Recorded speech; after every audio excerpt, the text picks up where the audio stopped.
me.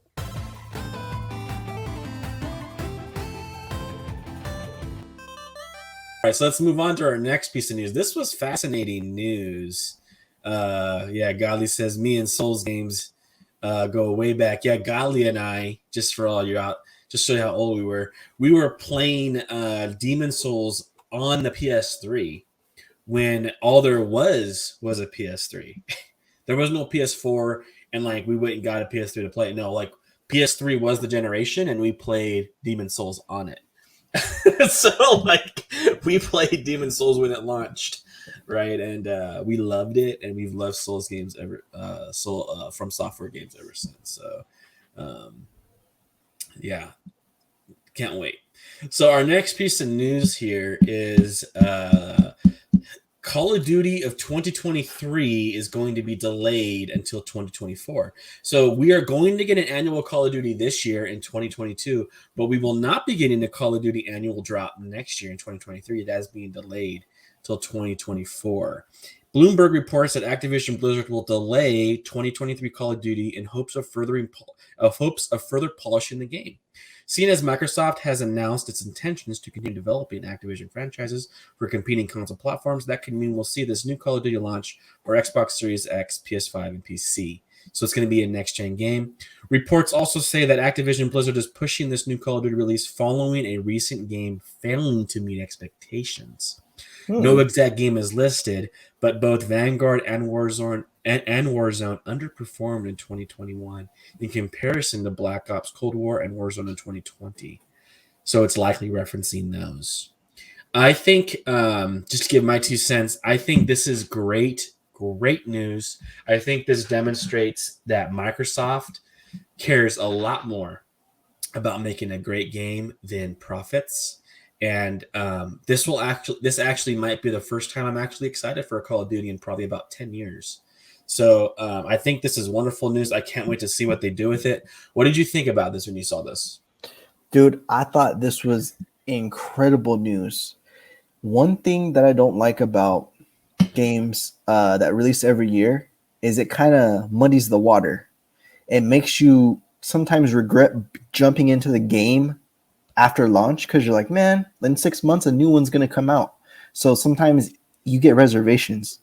Ever since ever since Warzones came out, that feeling kind of fleeted away from me because I was like, I like that Warzone still persists and you can still progress in every game. So if you play Warzones and then you get the game to get some guns, it's still worth it. But I feel like this is going to strengthen their brand just because we were talking about Metacritic. If you look, the past 2 years, the Metacritic scores were kind of garbage. They're in the low 70s. And historically, Call of Duty made some really bangers, like you said, the Black Ops in the original Call of Duty 4 Modern Warfare. So some of those games were really highly rated, not as high as Elden Ring, of course, but I feel like they want to get back to that because honestly, sometimes that sells your game. People look at scores these days. Unfortunately, they look at IMDb, absolutely. They look at whatever Rotten Tomatoes. Although I do think that could be changing. I'll talk about that more in our next piece of information. But you're right. People determine whether to buy a game on how well it scores. I do. On a lot of games, I do. But I think that this is only possible if this game wasn't on Game Pass or if Microsoft didn't buy the studio, because now the studio doesn't have that heat under them. They could take their time, like kind of how Blizzard used to take their time. They release the game when it's ready.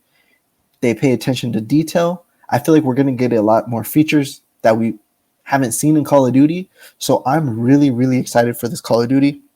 What's coming out in 2024? I haven't been excited about a new Call of Duty game. I think, Sir Knight, you said this too, but I want to play this one at launch. I'm pretty hyped to see. This communicates so much to the world, in my opinion. It's letting everyone know that it's not business as usual. Microsoft is coming in to make some positive changes. I'm going to go back and I'm going to use your under new management analogy. When a restaurant, is under new management and like they close shop for a few weeks, right? They close shop for like a month or two.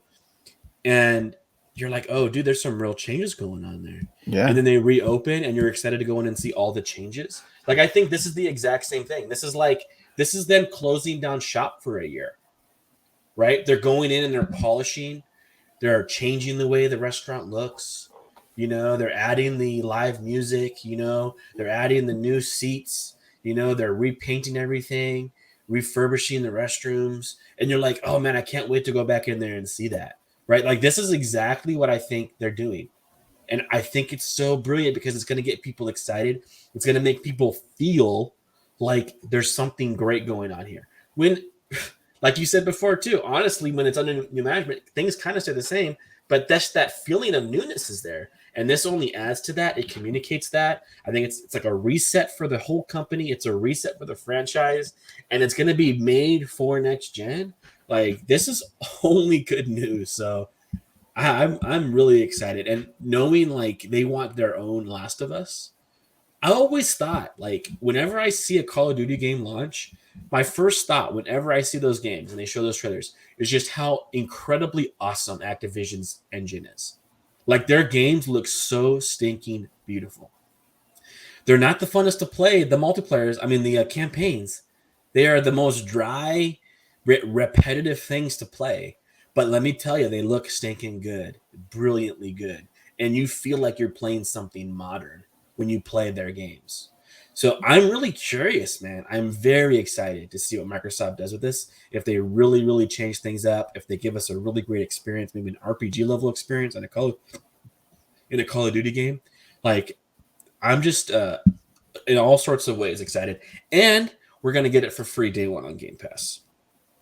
Dude, that's a win. And one thing I want to highlight though is that Treyarch is making this game. So we already know what Treyarch makes. They make Black Ops every time. So Black Ops are normally pretty incredible. I think Sir Knight used to play the Black Ops quite a bit, right? Yeah, I love Black Ops 1 and I love Black Ops 2. The maps are awesome. Like, the Black Ops is normally delivers, man. So I think, like you were saying, if they can polish the single player, add some extra elements that we haven't seen before. Because one thing I think I said a year ago was I played the Call of Duty that came out 2 years ago, and I played the campaign just for shits and giggles, and I was pleasantly surprised with the level of detail. Kind of what you're saying, man. Like, the game looks and feels amazing, and I feel like it wasn't that bad. So I hope that they continue to refine the single player. Me too. Add some more modern day conventions to it. But yeah, dude, I'm just curious, man. This extra year, what is it going to be? Are they going to make an open world game? I'm just kidding, but who knows? Who knows what this extra year is going to be? But it's going to be worth the wait. Day one Game Pass, like you said. I think this game is going to do very well. Yeah, like when they reopen, right? It's like the grand reopening. I think they're going to sell through the roof. I think they're going to make up all the sales they would have lost in 2023 for not launching. They're going to make it all up, and if they do it right, they'll continue to make it all up year after year. Yeah, right. Because remember, I told you too that they make so much millions a day on Warzones. So they have Microsoft supporting them, and then they have Warzones keeping them up. So I think maybe this could be the new norm going forward. I don't think we need a Call of Duty every year when we have 10 other Call of Duties to play. Most of them still have an active community, and we have Warzones that has the guns of the latest game. So yeah, man, I'm really excited to see what Call of Duty has in store for us. Yeah, I think a bi-yearly is a great model. I think they'll sell more that way. Yeah, you can't be afraid, right? You can't be afraid to do things like this. I think Activision's always been afraid. They've always been concerned about always hitting certain matrices, and pumping out that dough. But Microsoft is really, really trying to reopen this and rebuild this system. So I'm excited about that. I love you, me.